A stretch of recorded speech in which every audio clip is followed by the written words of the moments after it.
आदाब, नमस्कार दोस्तों, हिंद वॉइस में आपका स्वागत है। मैं हूं इकराम। आपके लिए एक एक्सक्लूसिव खबर लेकर आया हूं जो हिंद वॉइस को अलग अलग सूत्रों से जानकारी मिली है।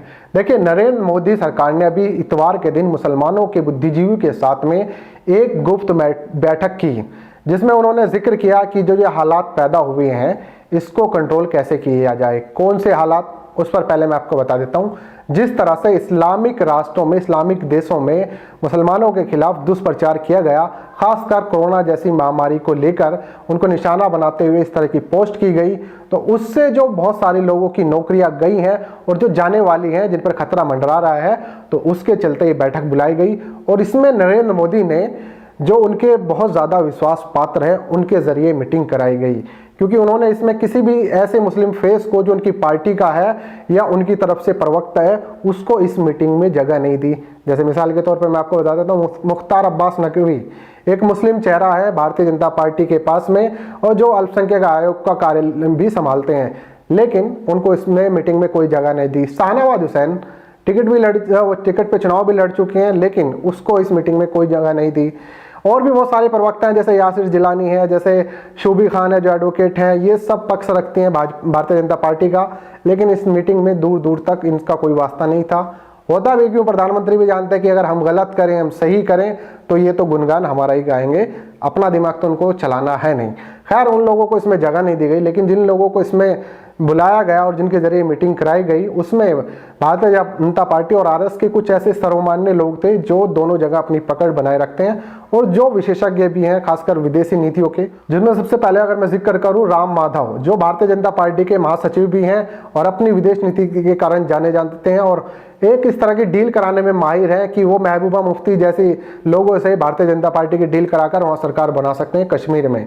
हालांकि महबूबा मुफ्ती सबसे बड़ी अलगाव पार्टी मानी जाती थी, लेकिन वो राम माधव थे जिन्होंने इनकी आपस में डील कराई और वहाँ पे सरकार बना दी। हाल फिलहाल उन पर जो चाहे कार्रवाई चल रही है वो एक अलग मुद्दा है, लेकिन राम माधव जो है डील कराने में बड़े एक्सपर्ट हैं। साथ ही चीन के विशेषज्ञ माने जाते हैं, एक तरह से चीन की नीतियों को लेकर विशेषज्ञ माने जाते हैं, विदेशी नीतियों के माहिर हैं।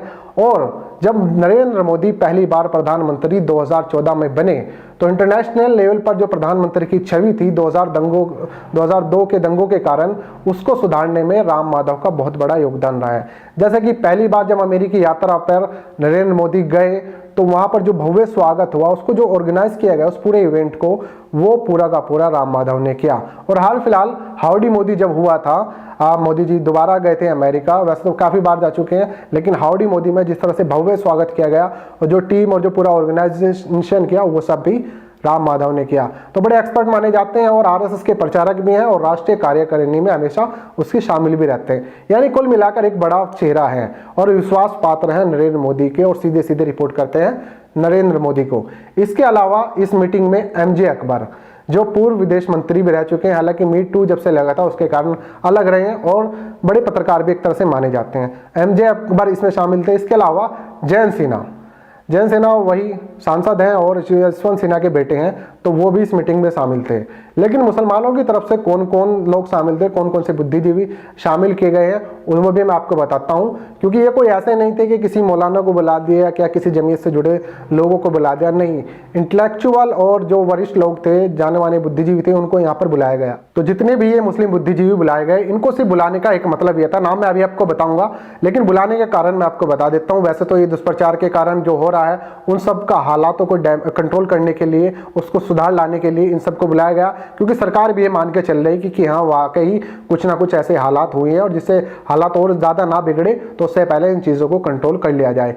तो इन मुस्लिम बुद्धिजीवियों को बुलाने का सिर्फ एक कारण था कि इनका मन टटोल लिया जाए कि मुसलमान फिलहाल सोच क्या रहा है। तो जब इनसे पूछा गया कि भाई इन सब हालात को सुधारने का कुछ तरीका बताए, तो सबने एक सुर में कहा कि देखिए, जो आपके लोग, खासकर हिंदू समुदाय के कुछ लोग मुसलमानों के खिलाफ दुष्प्रचार कर रहे हैं, सबसे पहले तो आपको उन्हें रोकना होगा।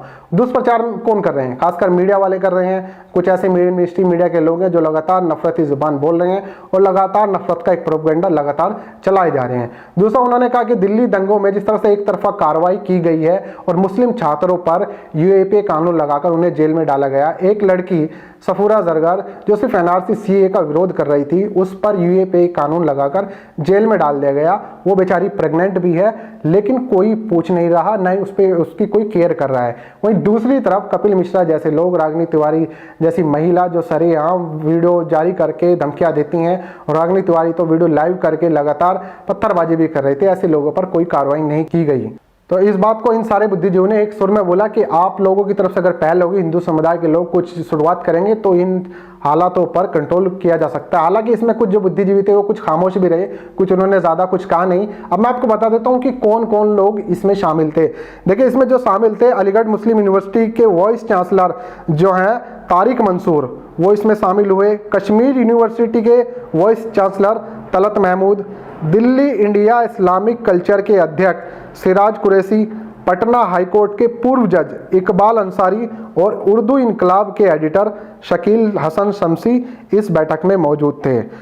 तो इसमें सारे बुद्धिजीवी और अलग अलग यूनिवर्सिटी के वाइस चांसलर थे, और दिल्ली के पूर्व एलजी नजीब जंग भी इस मीटिंग में शामिल थे। और इस मीटिंग के पीछे एक खास बात और ये थी कि अंतर्राष्ट्रीय स्तर पर दिल्ली दंगों की जब खबर गई, उसमें ये दिखाया गया कि मुसलमानों पर एक तरफा कार्रवाई हो रही है। और जो वहाँ से आवाज़ उठी, जिसमें थे तुर्की के राष्ट्रपति एर्दोगान, ओआईसी यानी ऑर्गेनाइजेशन इस्लामिक कॉरपोरेशन से जो आवाज़ें उठी हैं, साथ ही ईरान के जो सबसे बड़े धार्मिक नेता है हयातुल्लाह खामेनी, इन लोगों ने जब ये इसका विरोध किया, और तो उसके चलते ये सारी बैठकें होनी शुरू हो गई हैं। तो इस बैठक में सीधा सीधा एक बात तो निकल के आ रही है दोस्तों कि कहीं तो कुछ ना कुछ हुआ है कि मोदी सरकार अब जो है सोचने पर मजबूर हो गई है, और अपनी सबसे विश्वास पात्र टीम जो है उसको इस पे लगा दिया है। क्योंकि अभी आप लोगों ने देखा होगा कि खाड़ी देशों में जो इस तरह की पोस्ट करने वाले लोग थे, जिसपे यूए की प्रिंसेस जो थी अल हिंद कासमी, उन्होंने बड़ा एतराज़ जताया था, और तमाम कंपनी के अधिकारियों ने, उन्होंने कहा था कि ये लोग सालों से यहाँ काम कर रहे हैं, लेकिन नफरत इनके अंदर अभी कहाँ से पैदा हो गई है। मैं आपको एक चीज़ और बता देता हूँ कि इन खाड़ी देशों में टोटल 85 लाख से भी ज़्यादा भारतीय काम करते हैं, यानी 85 लाख से भी, और बहुत सारे ऐसे लोग हैं जो जाते रहते आते रहते हैं। कुल मिला के करोड़ के आसपास की एक तरह से संख्या है। और जो विदेशी मुद्रा का भंडार है, अगर उसका मैं यहाँ परसेंटेज निकालूं, जो 2019 में था, जैसे हमारा टोटल विदेशी मुद्रा जो भंडार था 422 बिलियन अमेरिकी डॉलर था 2019 में, उसका जो 20% आता है सिर्फ और सिर्फ खाड़ी देश से आता है। यानी कि मामला जो है छोटा नहीं है, बहुत बड़ी बात है। इन लोगों का 20% योगदान है विदेशी मुद्रा भंडार में। अब जब इन्होंने कहा कि इन सारे बुद्धिजीवी से पूछा गया, कुछ जिनमें खामोश है, एक सुर में ये बोल के उठ गए कि देखिए आपकी जो कार्रवाई है उसमें उससे मुसलमानों में अच्छा संदेश नहीं किया गया। और उनका ये कहना है कि बार बार हमसे ये सरकार आने के बाद मुसलमानों की वफादारी का सबूत मांगा जा रहा है देश के प्रति, ये किसी तरह से भी ठीक नहीं है। बार बार मुसलमानों की वफादारी पर सवाल खड़ा किया जा रहा है। कभी एनआरसी सीए ले आते हैं, जिसका अगर विरोध भी करते हैं तो एक तरफा कार्रवाई होती है, उसके चलते मुस्लिम समाज में बहुत ज़्यादा नाराज़गी है। खैर, राम माधव जी ने पूछा कि कोई हल बताइए। फिलहाल उन्होंने एक सुर में कह दिया कि शुरुआत हिंदू समुदाय को करनी होगी, क्योंकि मुसलमान जो है वो सिर्फ सरकार के खिलाफ था, किसी समुदाय के खिलाफ नहीं था। लेकिन उसको इस तरह से बना दिया गया, इस पूरे हालात को, जो ये अभी पूरा कंक्लूजन निकल के आया कि वो सब जो है देश के खिलाफ है और हिंदुओं के खिलाफ है, लेकिन उसमें कहीं ऐसी कोई बात नहीं थी। वो सरकार की कुछ नीतियों का विरोध कर रहे थे। और जैसा कि हम सभी जानते हैं कि सरकार के कुछ फैसलों का ही विरोध हुआ था, उसमें सिर्फ मुसलमान नहीं थे, बहुत सारे और लोग भी थे जो मुसलमानों के साथ शामिल थे। लेकिन उस तरह से एक नैरेटिव सेट कर दिया गया पूरे के पूरे दुनिया भर में कि जो मुसलमान हैं वो देश विरोधी नारे लगा रहे हैं, देश विरोधी काम कर रहे हैं, और जिसका नतीजा अब जाकर ये पूरी तरह सामने आया है। और अब मोदी सरकार सोचने पे मजबूर हो गई है। ये एक बैठक थी जो हुई है, आगे अगर कोई बैठक होती है और कोई जानकारी मिलती है मैं आप लोगों तक जरूर पहुंचाऊंगा, क्योंकि इस बैठक से तो सारे चमचों को जो था भाजपा के उनको दूर रखा गया, कुछ अच्छे लोगों को इसमें शामिल किया गया है। आप लोगों का क्या कहना है नीचे कमेंट कीजिए, साथ ही इस खबर को ज़्यादा से ज़्यादा लोगों के साथ शेयर कीजिए, और हमसे जुड़ने के लिए चैनल को सब्सक्राइब कीजिए। अगले अपडेट में मिलता हूँ।